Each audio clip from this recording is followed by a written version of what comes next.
যার টেনশন বেশি তাদেরই পাথর হয়ে যায় কিডনিতে, কোলে মানে ওই যে গল ব্লাডারে এবং রক্তনালীতে তার ক্যালসিয়াম ডিপোজিশন হয় বেশি। তার মানে টেনশনে হাড় ক্ষয় হয়, টেনশনে মাসেল ক্ষয় হয়, টেনশনে ব্রেন ক্ষয় হয়, টেনশনে শক্তি ক্ষয় হয়, টেনশনে সব শেষ হয়ে যায়।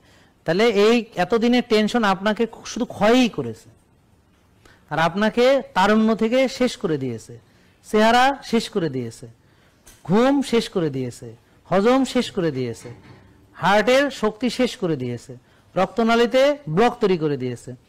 তাহলে এই টেনশন আপনার থেকে সব নিয়েছে, কিন্তু তাকেই আপনি ভালোবাসেন, সেই শুধু আপনার ভিতরে নাজিল হয়। অবশ্যই বাসেন, কারণ আপনি জানেন না, সত্যিই বাসেন। না বাসলে তার আপনি কেন তারা চান্স দেবেন? তাহলে একটা লোক সে চায় না টেনশন করতে, তাহলে কি করতে হবে? তাকে গঠনমূলক চিন্তা করতে হবে, সুবহানাল্লাহ আলহামদুলিল্লাহ করতে হবে। যার টেনশন বেশি